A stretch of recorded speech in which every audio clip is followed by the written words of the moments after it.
Hey,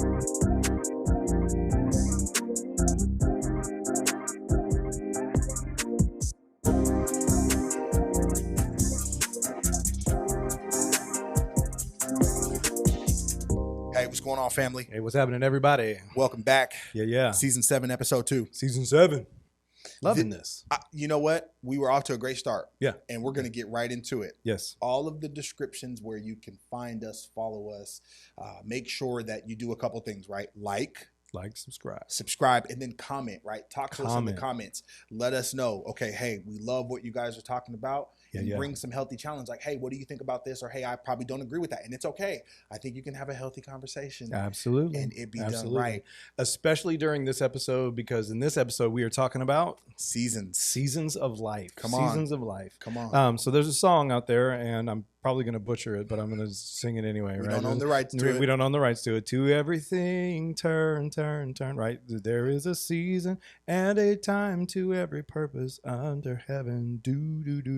It's a wartime song. It was actually created during a wartime song, which is inherently bad. But we're going to get to a lot of that. Because I was just going to say, I don't know the song. Yeah, exactly. It was a wartime song. I think it was either Vietnam or Korean War era song that was put out there. Man. So I'll put all of that in the description too, so that we can make sure that we don't own the rights to that song. So we're going to go for it. All right, Pastor West, seasons. Talk to us about it, man. All right. So one of the things that we as Christ followers should recognize is that everything in our life happens in a season. Right.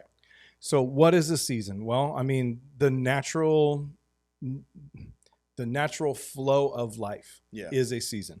We have winter, spring, summer, fall, right? That is a season. Mm-hmm. You know when to plant. You know when to harvest. Yes. You know when to bundle up. You know when to chop your wood so that you can stay warm for the winter. Yes, sir. You know when to cover your pool. Yep. Yeah. Good Lord, I had to do that for the first time this year, and I'm still battling the pool. But we'll get it done. And now in my next season of opening the pool and closing the pool, I'm going to know what to do a whole lot better. Pool 1, Pastor West 0? Yes. Okay. Pool 1, Pastor West 0. Oh, man. So anyway, but everything happens in a season. Yes. And here's the reality. Nobody knows when a season begins, but everybody wants a season to end. Okay. So true. So badly, right? I don't know how I got here, but I'm ready for it to be over. I'm ready for it to be over. Exactly. And yet in the season, there are reasons for you to be there. There are lessons you can learn. There are strengths to be gained. There are things to be removed and taken away from you, right? Yeah. So every season has a purpose. Agreed. And so and actually the teacher, one of the wisest men to ever walk the face of the earth besides Jesus himself, actually says those exact things. Mm-hmm. He says that there is a season for everything. We find that in Ecclesiastes chapter 3. Yeah. And so Isaiah can hit it for us. I think we're going to go like 1 through 8, and then we'll probably dance around a bunch of ecclesiastical pieces. And so, but this is a wisdom book. So give us some wisdom, man. All right, here we go. This is out of the ESV translation. Here we go. For everything, there is a season and a time for every matter under heaven, a time to be born and a time to die, a time to plant and a time to pluck up what is planted, a time to kill and a time to heal, a time to break down and a time to build up, a time to weep and a time to laugh, a time to mourn and a time to dance, a time to cast away stones and a time to gather stones together, a time to embrace and a time to refrain from embracing, a time to seek and a time to lose, a time to keep and a time to cast away, a time to tear and a time to sow, a time to keep silence and a time to speak. I like that one. That might be one of my favorite ones. That might be one of my favorite ones. A time to love and a time to hate. I want to hit that one too, because it says there's a time to hate. I think it's okay to hate as long as it's within the right order. A time for war and a time for peace. So the main thing I want everybody to get from this is that this is a list of opposites. Okay? Yes, sir. This is a list of equal but opposite. Right. All right? What the enemy will have us believe is that not all things are equal. What he'll have us believe is that your good times are fewer than your hard times. that your good times are less productive than your hard times, right? Yeah. And so, but these are opposites, and they are equal. They are equal but opposite. Yeah. So a time to here in verse 2, a time to be born and a time to die. That's very, very natural. There are times, and here's the hard part. Having lost quite a few people in my life that I love, you can't stop it. You can't stop the death. And you know what? You can't stop the birth either. Wow. Right? So when God says someone will be alive is when they're going to be alive. And then, of course, if you get into Acts and you really, hone in, God has even set the boundaries of where you're going to live. Like, he already knows all of this stuff. You can't stop it, but it's equal and opposite, a time to be born, a time to die. Just like there's a time to cry and there's a time to laugh. Man, okay? Come on. Equal but opposite. So what this is telling me is that every season can be identified in one way, shape, or form. Yeah. Right? Yeah. So if you are in a season of birthing, whether it is a plan, a person, whether it's a vision, any of those things, that all takes time to gestate. That all takes time to grow, right? You can't birth a baby before 9 months, and normally the ones that do, they don't survive. That's right? very true. Premature. And so premature. But they all take time. However, the gestation period of an elephant is twice that of a human. Ooh, I like that. So that is a season for the elephant. If you're not an elephant, stop worrying about elephant seasons. Sorry, I'll get to that in a little bit. No, I love that. The story of the dog and the elephant. Yeah. Uh-huh. Yep. In case you haven't heard the story of the dog and the elephant, the elephant was wondering basically why the dog was just having so many babies, and it was easy for them to just have babies and give birth and have babies and give all of that stuff. And God, or I don't know, somebody was explaining to the elephant that you are producing something so much larger than what a dog could produce. So it takes more time to grow and gestate. And so that conceptually in psychology is, if something is supposed to be small, it could be birthed quickly.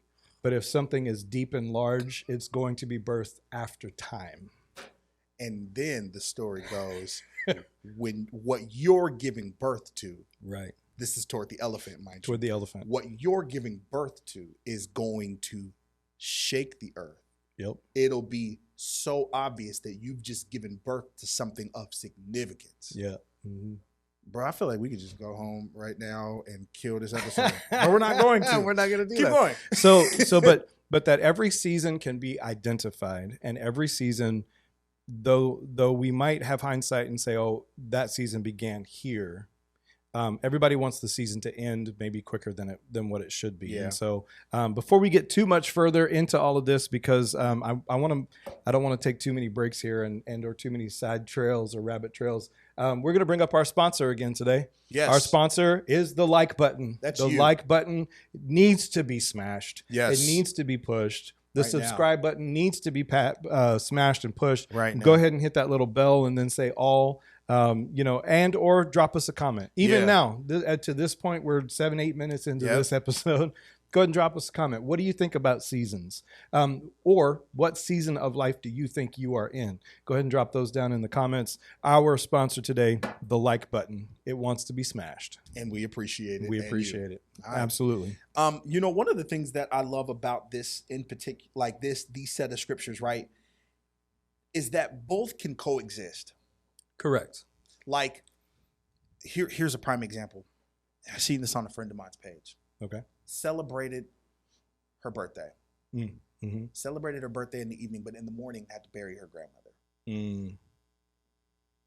Yeah. Mourning, grief, sadness, celebration. And dancing. Yeah. And dancing. Mm-hmm. So, like, you're celebrating the life, but you're also still celebrating life. You're celebrating a life that has come to an end, right? But yet you're celebrating life that is still continuing. Mm-hmm. And both of those feelings, both of those emotions can coexist at the same time. Yeah. You know what I mean? And I love that. Like, you can, and I want you to hit this because I wrote down your note, but I want you to say it because I think it's amazing. But both of these emotions that we feel can coexist. Yeah. Of loss and gain. Right. So let me give you an example of a season in my life. Okay. We've known each other for a really long time. And it was about the time, what do you say, 10, 12, 13 years we've known each other, something like that. So 10 years ago was 2014. Yeah. We knew each other then. Yes. And you saw some of the things Jennifer and I went through. Yes. So for legal reasons, I can't give you the whole details, but I can give you a bunch. 2014, my wife and I were debating whether or not to stay in ministry. Ministry was good, but it was hard. I had not taken a salary for a really long time from a church so that we could pay off their debt. Yep. And then we felt like things were finally gearing up. Things were coming, like they're coming around. We're entering a new season of good and of growth and of things like that. And then we get served with a lawsuit. So Jennifer and I were like, okay, what are we going to do? Right? Is this a sign that says now's your out? Right? So we took a month. We took our children the day after school let out. We took 1 month and we drove all the way down from Washington. We drove all the way down to South Louisiana. I remember that. And we spent a week with my dad. Mm-hmm. And then we came back around. We did basically 15 states and 7,000 miles over 30 days. It was awesome. I remember that. It was really good. But that was a season of our life where we had a million questions. And it was hard. Okay, it was hard. Yes, sir. That was July, August. By October, we got our answer from the Lord. We were to remain in ministry. We were ending the lawsuit at that time, and I had to sell the facility. Mm-hmm. And we had to move our entire church body, to a new location. Hard. Yeah. Okay. October, I'm in Vegas doing a wedding for somebody in our church. Always wanted a Vegas wedding, blah, blah, blah. We make it to Vegas. My dad dies the day I'm supposed to do the wedding. So the last time I saw him was July of that same year. We hit October. I'm doing and then I do the wedding. We fly back home. We grab our children. We go home. We bury my dad. Okay. The Sunday we get home after burying my dad is my wife's birthday. So he passed on October 10th. Mm-hmm. October 19th is her birthday. And instead of getting celebratory, hey, we're moving on to a new season, we're moving on to this is, or even hey, happy birthday, Pastor Jen. Yeah. It was condolences, we're so sorry, condolences. Wow. Hard time of life, right? Hard season. Yeah. And then so our last Sunday, we close the doors, we turn the keys over, we find ourselves in a different facility, which we're actually in today. And then the season turns. But that was a hard season of life. That was very hard for us. Yeah. Right? Yeah. I mean, you don't get sued and you don't. Yeah, baby. That's what I'm talking about. We're going to keep that in because, there's nothing better than real raw alarms. Absolutely. That's amazing. We're turning a season, but that season for us, I didn't know it was going to start when it did, but I can officially say that in 2014, maybe April-ish, March, April. So like right after Easter, our numbers are good. Everything feels good. We're feeling a turn into a season. Yeah. But what had happened was it turned into a season that became really, really hard. Okay. Here's the reality I learned from that. Are you ready? Yeah. Just because it's hard doesn't mean it was bad. Come on, man. Say that again. Just because the season was hard. Yeah. Doesn't mean it was bad. Okay. 10 years later, we have a vibrant church in a new location. I've celebrated my dad's life for 10 years. Yes, you have. Right? Yes, you have. My wife, I've taken care of my wife for the last 10 years. We actually take a nice special trip just for her to sort of, not really to make up for, but it became this celebratory time where we celebrated her, memorialized my dad, and just threw this big old hangout with the two of us and a couple, maybe a few other couples. Yeah. And we walked away from the lawsuit with money in pocket to start a new season. So February, March was a brand new season for us. We had money in hand. We have a brand new location. There's a new plan happening. Yeah. And then we sort of launch into this season of growth. But just because it was hard didn't mean it was bad. Now I want to ask you a question. Okay. You talked about taking a month. where you navigated, that was intentional. How do you process seasons? Now, obviously, there's the church perspective, walk, pray, seek. But for some of our listeners, maybe you're not a pastor. Maybe you're a business leader. Maybe you're a CEO, mom, dad. Pastor West, how do you, here's a twofold question. How did you process? And then how would you encourage others to process through seasons? That's good. That's very good. So first, I would say we need to identify what the season could be called. Yeah. If you can, it's going to sound so Christianese and so churchy, so don't get the wrong idea. This is how I process it because this is what I know, but it's very practical. Okay, if you can identify it, if you can name it, then you can actually you can work with it. Okay, if you can name it, you can work with it. Just like a cancer, if you can identify a cancer, you can battle it. Right? That's good. Just really good. So if you can name the season, you can work with it. I'm writing that down here. Yep. So that was the beginning of that one. And then how we processed it was, and it's very literally, one prayer at a time. Because if you try and push all the way through a season and you're trying to, I found myself praying this prayer a couple of times. Lord, if you would just change this season, everything will be better. But I'm pulling myself away from the lessons and the opportunities and the way that God took things off of me and solidified a call to ministry, solidified an area of ministry. I mean, now here's my question. Here's the caveat as you're continuing answer. How many years in ministry were you in at 2014? What year was that? How many years was that? So I was 10 years ago. I've been doing this. I was 16 years. I was 16 years into ministry. So that's the 16-year mark. You're fighting through trying to figure out, is this what we need to continue to keep doing? Right. Okay. After 16 years of doing something, I was still asking the question, is this what I'm supposed to do? I'm letting that sit because I think for some of us, we need to hear that.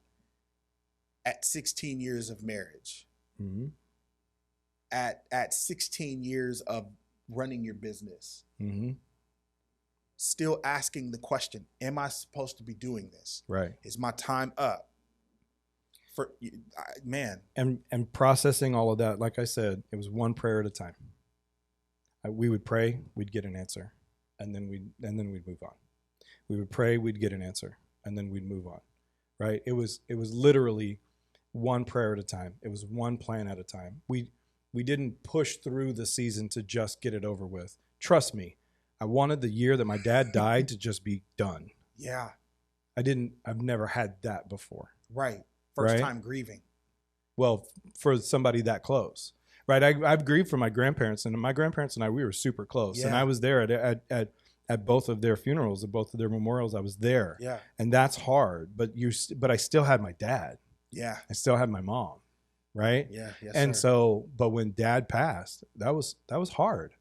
The realities then, and this is way deeper than what I'm going to get into in today's podcast, but the reality then that I am now the oldest male of our family.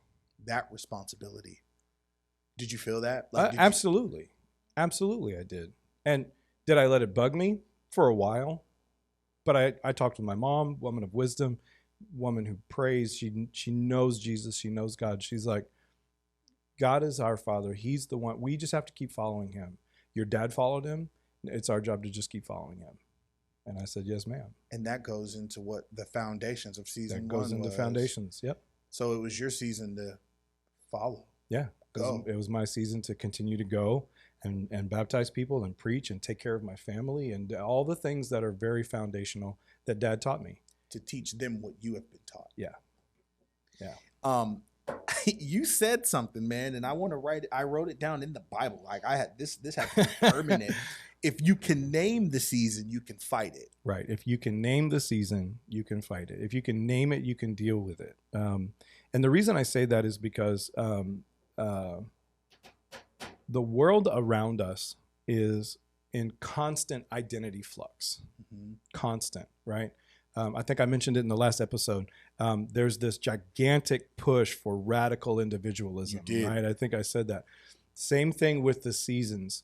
Too many people are saying that the pandemic season was that is a season. Yeah. Right. We've come out. We're 4 years from the mark of when somebody was like, it's coming and here it is and here's all the rules. We're 4 years out of that now. Yeah. That's a season. It was. Everything pre-pandemic is considered a season, right? Or multiple seasons, especially for moms, dads of teenagers, and I'm also a substitute teacher from time to time. Right. I got to tell you, some of the kids in the classes who missed that pandemic era schooling, it's a different season for teachers now. To teach them, like in ways of teaching? Yes, in ways of teaching and ways of maintaining classroom etiquette and building good little human beings. Like, it's not a teacher's job to make the kids good. Yeah. Right. So it's their job to actually educate them. But it's really hard to educate a kid. You got to call out 15 times in a day because they have no etiquette. They have no. So their season was platform on social media or virtual. Like, that was their platform. Well, everything now, this is a season. This is a season. What was the biggest distraction and hindrance in one season became something that was we depended on. Right. In that season of the pandemic. Yeah. And so now everything is considered post-pandemic. Yeah. It's a brand new season, right? Church is completely different. Running a small business, completely different. Yeah. Right? Oh, it's still about numbers and it's still about this, it's still about that. Yeah. Yes, and. A lot of the foundations are the same, but how you go about growing a business now is completely different. If you're not on some sort of social media, if you don't have some sort of outlying presence outside of your actual door sign, you can't compete. You can't. Which means you're going to have to pay. I mean, you might have to have Keith Lee come to your restaurant just to get some people into your door, right? Shout out Keith Lee. Bro, for real, man. And the food he be trying, I just want to go to Vegas just because he said it. I know. I want to go wherever he's going just so I can go eat some of them food. So that means if it's going to require spending money to get the algorithm or to get on someone's algorithm or to get on, just that means we're going to have to do that. But you'll have to do it for a season. You'll have to do it for a shortened for a defined period of time. And you ready for the algorithm on that? Yeah. Nobody knows. Nobody knows. Nobody likes that. It's because we want to control a lot of our world and a lot of our stuff. And the reality is we're not in control. So I'm no farmer by any means necessary. But one of the things I do know is that when farmers begin to plant seed, they're planting in preparation to receive the harvest. Correct. Which is a different season. Right. Which means they're planting in an off season to receive it during the right season. Now there's so much preparation, but there's a time when they have to do it. And if they don't do it within that time, they're going to be delayed and they're going to be behind. Or not see any at all. Exactly.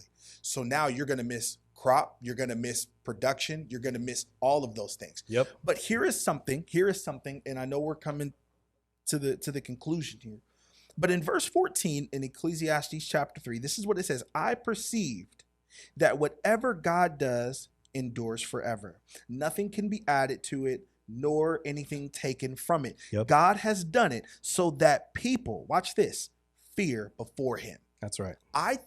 In my personal opinion, I believe the honor and reverence of fearing God is gone. That was pre-pandemic. Peaked in a season. Right. And now we are in a season where nobody fears God. And how do we know nobody fears God? Because of the one phrase out there on social media right now, only God can judge me. And I'm thinking you should be afraid of that. Yeah. That should scare you. And what I love about what I love about this is that God has the final say. Meaning that he has planted us. Yeah, mom and dad had something to do with it. Yeah. But God knew us pre-death, before we were even new, before we were even thought of, before we were even conceived. Conceived. He knew who Pastor West was. He knew who Isaiah was. He knew exactly who we were to be, which means we can't take anything from this. Right. And we cannot add anything to it. Well, and let me go a little deeper. You cannot take anything out of your life that's supposed to happen, and you can't add anything to it that God doesn't want to happen. There's a little suffering. The Bible does say there's got to be well, I mean, so if we're talking about seasons, let's get into John 15 real quick, right? So the farmer, right, the owner of the land, he goes around and what does the Bible say? It says he prunes those who produce fruit. Pruning is a season. Tilling that soil. Pruning is a season. Yes. It's the farmer going through saying, this is going to keep you down. This is going to weigh you down. I want you to bear the most fruit. I have to remove this from you, and I have to remove that from you. That's what the pruning is all about. Come on, man. Pruning could be people. Pruning could be character pieces, character traits. Pruning could be the job you think you love so much.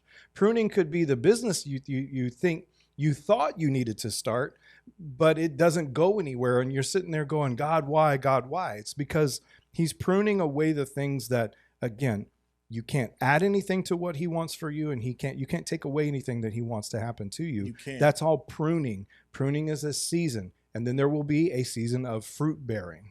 Yes. And then here's the hard part. Ready? And this is the bad part, hard part. Yeah.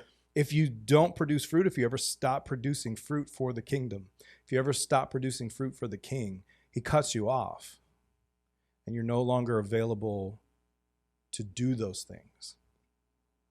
That should scare us. That should say, then let me make every season that I go through a place where I pray and get an answer and move on. I want to be fruitful. I want to be productive. I want to, Lord, let me learn from this season. God, teach me whatever it is, and not so that I can get out of it, right? Because I've prayed that prayer. I can't tell you how many times, Lord, if this season would just be over, right? If I could just have this, Lord, if we could just have that. And the truth is, you can't stop it, so you might as well identify it and work within it. You hit on something, man, that it's pruning. Mm-hmm. Like, we go through things. It's a season of pruning.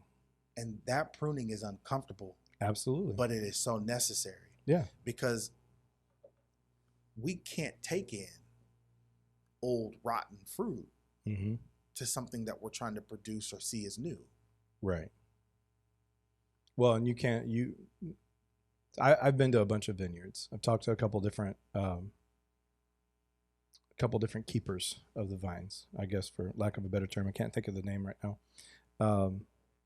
And the reason that they prune is to make room for a healthy harvest. So sometimes that means this branch that has 5, 6, 7, 8 bunches, a bunch of 5 or 6, 7, 8 grapes on it is taking more nourishment from the one that's producing 40, 50. Wow. So in order for this one to reach its maximum potential, I have to take this one away. Right? And there's two types of pruning. It's not just always a cutting away. Sometimes what they'll do is they'll go in and they start squeezing some of the fruit and they start moving things around. So they actually apply pressure. Wow. Because that pressure then forces, it's almost like if you need an IV with, saline IV, and they need to get it into you fast, they go up and they squeeze the bag and then it rushes into your veins faster. The same thing happens when they go into and they squeeze it. Yeah. So that way the water will get to, and the nourishment will get to the places where they actually need it a lot faster to produce a better vine, to produce a better fruit. Yeah. And so the reality is sometimes in our pruning seasons, you may be under pressure and you not like it because it's pressure, but it's for a purpose. It's to help you in your season of growth. Man. That pressure is there to help you. And that's why I feel like I said, just because it's hard doesn't mean it's bad. It's the enemy wants you to think that everything that's hard is bad. Put that in the comments really quick. Just because it's hard doesn't mean it's bad. The enemy wants you to feel like if it's hard, it's bad. Hard things are not bad. There are some hard things that can turn out to be bad, but the seasons of life that we see, God, okay, listen, a time to embrace and a time to turn away. That embracing is good, is what people would say. This is good, and a time to turn away is bad. That's not bad. It's just hard. It's hard to leave your friends that you've been with forever, but you want to get to the next level spiritually. He might want you to leave them. He might want you to do something different. He might, it's a time to grieve and a time to dance. Grieving, listen, is hard. And nobody can tell you how to grieve. But it's not bad. It's not. And one of the things that I've had to learn is that no one can tell anyone how to grieve. Right. Because I believe grieving is a process that comes in waves. It is. It is. And then there's a season of healing, and then there's a season of mourning, and then there's and that's another thing is like, so I just came out of, and I know we've been doing this podcast for a couple of years now, but in those years, what not a lot of people realize is that, like, I was in a season of healing. You were. I had to heal. I was from some stuff that had been going on in our life and stuff that had been going on in our church. I can't stress enough how hard it is to be a pastor in the area that I'm in and have to fight out of the tag of being a racist pastor. I can't tell you how hard that is. I can't tell you how hard that hurts. I was with you, and I remember those conversations were tough. And those things are like, so I've had to heal in the last few seasons, or in the last season. So I identified it. That was my season of healing. And once again, if you can name the season, if you can identify the season, then you can fight it and you can deal with it. Yep. I think that's amazing. And man, so much. Anything in closing before I wrap up, man? No, I just want people to realize that, there's nothing better than what the Lord has for you, but it comes and goes in seasons. Yes, sir. It happens in seasons. You can't have everything right up front, and you can't have everything right in the back. I mean, go read the story of Job. He had an entire season of blessing, and then he had an entire season of destruction and hard, and then he had another entire season of blessing. And it ebbs and flows, right? And for Job, it was of no fault or no purpose or no thing on his own, but there is a reason there. Yeah, that's true. And even if it was, and I hate this, and people hate this, and I even do too, even if it was just to teach, the future generations about the grace and the mercy and the love of God and the fortitude and the faithfulness that we need to have towards God no matter what's going on in our life, then nope, we don't want to hear that, because the enemy wants us to think that that's bad. Yeah. It's not bad, it's hard. And when we go through those hard seasons, just know that at the end, there's another season where it will be equal but opposite. So good. So good. Amen. Hey, we love you.